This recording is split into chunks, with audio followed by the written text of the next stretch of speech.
Hello everyone, I am Archana Goswami and welcome to my YouTube channel bunch of lines. तो आज का जो मेरा वीडियो है वो क्विलिंग आर्ट के बेसिक टिप्स एंड टेक्निक्स के ऊपर है। तो यहाँ पे आप लोगों को बेसिक क्विलिंग आर्ट करते टाइम क्या ध्यान रखना है, कौन से टूल्स यूज करना है, कहाँ पे यूज करने हैं, कौन से पेपर यूज करने हैं, ये सब आपको टिप्स मिलेंगे। तो इससे भी पहले जो मेरा वीडियो आया था वो क्विलिंग आर्ट का जो बेसिक शेप है उसके ऊपर था। तो आज का जो सेशन है वो क्विलिंग आप कर रहे हो तब क्या ध्यान रखना है और कहाँ पे कौन सी ट्रिक यूज करनी है उस सब के ऊपर है। तो चलिए शुरू करते हैं, लेट्स स्टार्ट। अगर आप बिगनर्स हो तो आपको मैं रफ बुक का एक पीस दीजिए और उसमें से ही स्ट्रिप कट करके आप प्रैक्टिस कीजिए। वैसा ही मैं प्रीफर करूंगी, क्योंकि उससे क्या होगा कि आपकी जो कलरफुल पेपर स्ट्रिप है वो भी वेस्ट नहीं होगी और आपकी रफ बुक की ये पेपर स्ट्रिप है उसमें प्रैक्टिस भी हो जाएगी। मार्केट में आपको जो क्विलिंग आर्ट की स्ट्रिप मिलेगी उसकी चौड़ाई होगी 3 mm से लेके 10 mm तक। तो आपको यहाँ पे जो रफ बुक की चौड़ाई है स्ट्रिप की वो है 7 mm। पर बेटर यही रहेगा कि आप लोग ये रफ बुक वाली स्ट्रिप में प्रैक्टिस करें। यहाँ पे मैं अपना हैंडमेड जो मैंने क्विलिंग नीडल बनाया है उसका यूज कर रही हूँ कोइल बनाने के लिए। आप चाहो तो आपकी किट में जो नीडल आया है उसका भी यूज कर सकते हो। अगर आप लोगों ने क्विलिंग आर्ट की जो किट आती है वो परचेज नहीं की है तो भी कोई बात नहीं, आप ऐसे हैंडमेड क्विलिंग नीडल भी बना सकते हो। ये मेरा ईयरबड में से बनाया हुआ क्विलिंग नीडल है। यहाँ पे आप देख सकते हो, ये मैं यहाँ पे क्विल कर रही हूँ।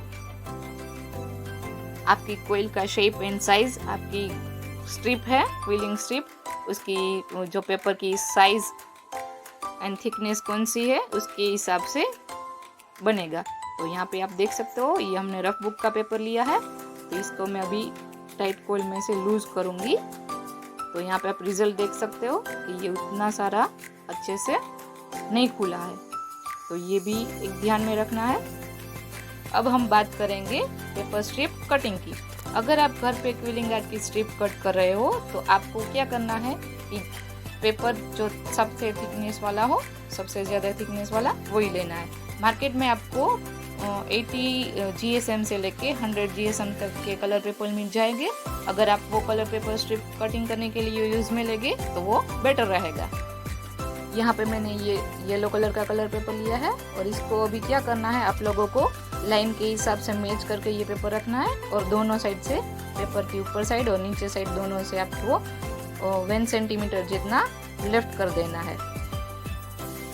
और आपका जो पेपर है उसको भी आपको लाइन टू लाइन मैच करना है, ताकि आपकी जो स्ट्रिप है वो ऊपर से मोटी और नीचे से पतली करना हो।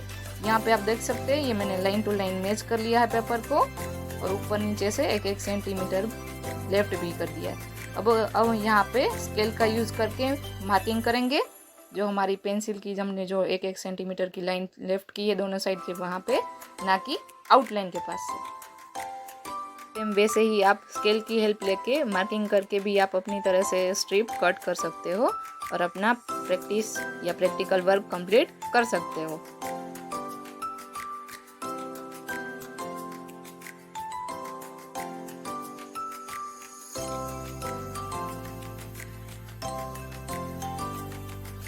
ऊपर नीचे मैंने यहाँ पे अच्छे से मार्किंग कर लिया है। अभी टर्न आई है पेपर स्ट्रिप कटिंग की। तो कटिंग के लिए आप कटर या फिर जो नाइफ आती है पेपर कटिंग नाइफ, उसका भी यूज कर सकते हो। आपको खास ध्यान में रखना है कि पेपर को आउटलाइन के पास से नहीं, पर जहाँ पे आपने मार्किंग किया है वहां से ही आपको कट करना है, वरना क्या होगा कि आपकी जो स्ट्रिप है वो सारी अलग अलग हो जाएगी, आप एक साथ अच्छे से संभाल के नहीं रख पाओगे। यहाँ पे मैंने ऑलरेडी पेपर स्ट्रिप कट करके रखी हुई है, तो यहाँ पे आप देख सकते हो।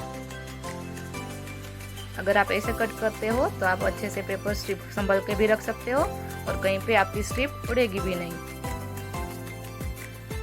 जब भी आपको ज़रूरत पड़े तब आप इजीली सीजर की हेल्प से कट करके यूज कर सकते हो। ऐसे ही आप अलग अलग कलर पेपर के स्ट्रिप कट करके अपने पास संभाल के रख सकते हो। इसको संभालने के लिए आप जो ट्रांसपेरेंट फोल्डर आता है उसका भी यूज कर सकते हो, ताकि वो इजीली आप संभाल के रख पाओ। आप यहाँ पे देख सकते हैं कि मैंने भी ये थोड़ी सी पहले मिस्टेक कर दी थी, तो ये थोड़ी सी स्ट्रिप मैंने कट कर दी है पूरी आउटलाइन के पास से। आपको ऐसी गलती नहीं करनी है। जो मैंने ट्रिक बताई वैसे आपको संभाल के रखनी है। पर मैंने ये जो मेरी लूज स्ट्रिप थी वो सारी इसमें संभाल के रखी हुई है, अलग अलग जो बची हुई थी वो आप ऐसे भी संभाल के रख सकते हो। अब हम यहाँ पे क्विलिंग हार्ट बनाएंगे। अगर आप लोगों को क्विलिंग हार्ट के बेसिक शेप नहीं आते हैं तो उसका भी जो मेरा वीडियो है शेप वाला, उसकी लिंक मैंने डिस्क्रिप्शन बॉक्स में दी हुई है, तो वहाँ से जाके आप देख सकते हो।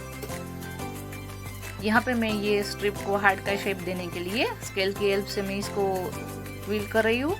अगर आप चाहो तो पेन का भी यूज़ कर सकते हो। तो ये देख सकते हो आप, ये अच्छे से मैंने स्केल से कर लिया है क्विल। नेक्स्ट आपको ध्यान में रखना है फेविकोल। जब भी आप क्विलिंग आर्ट करते हो तब आपको क्या करना है, फेविकोल को अच्छे से पहले उसकी सरफेस है वो स्मूथ बना देनी है। ऐसा करने से क्या होगा कि आपकी जो क्विलिंग की कोई भी शेप है उसकी आउटलाइन के पास फेविकोल एक जैसा ही इवनली लगेगा। वरना क्या होगा, या अगर आपने फेविकोल अच्छे से नहीं किया है तो कहीं पे ज़्यादा फेविकोल लगेगा, कहीं पे कम लगेगा, तो उसकी वजह से आपका जो फेविकोल है और कहीं पे भी लग सकता है और आपका जो क्विलिंग आर्ट है वो बिगड़ भी सकता है।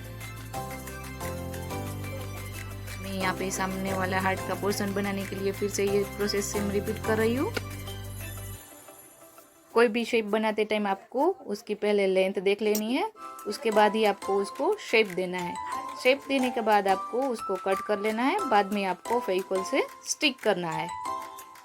कहीं बार क्या होगा कि आप कोई भी शेप स्टिक कर रहे हो तो वो अच्छे से स्टिक नहीं होगा, बीच में से बाकी रह गया होगा फेविकोल लगना। तो आपको क्या करना है, एक्स्ट्रा पेपर लेना है, उसको ग्लू वाला करके या फिर फेविकोल वाला करके आपको जो आपका शेप है उसका कोई भी पार्ट उठा के जहाँ पे फेविकोल नहीं लगा है वहाँ पे अच्छे से फेविकोल लगाइए फिर से और उसको स्टिक कर दीजिए। क्विलिंग आर्ट करते टाइम आपको खास ध्यान में रखना है कि कितना फेविकोल लगाना है, जितना बने उतना कम फेविकोल लगाना है। उससे क्या होगा कि आपका जो फेविकोल है वो भी नहीं बिगड़ेगा और आपका जो कोयल का शेप है वो भी नहीं बिगड़ेगा।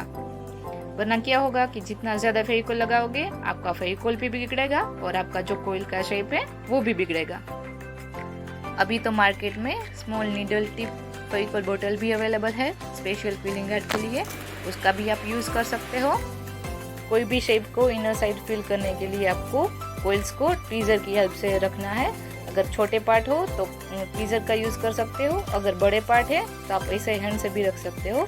अगर ट्वीज़र का यूज़ करोगे तो वो सबसे अच्छा रहेगा, क्योंकि उससे क्या होगा कि आपकी जो कोयल है वो भी गंदी नहीं होगी। वरना अगर हमारे हाथ गंदे हो गए तो उसका भी शेप एंड कलर दोनों चेंज हो जाएंगे। तो आप यहाँ पे देख सकते हैं ये हार्ट हमारा बन के रेडी हो गया है। तो ये दिखने में भी बहुत अच्छा लग रहा है, तो आप भी ज़रूर एक बार ट्राई कीजिए। So guys, I hope so कि आपको इस वीडियो में से कुछ ना कुछ जानने को मिला होगा। तो मिलते हैं नेक्स्ट वीडियो में, तब तक के लिए बाय बाय।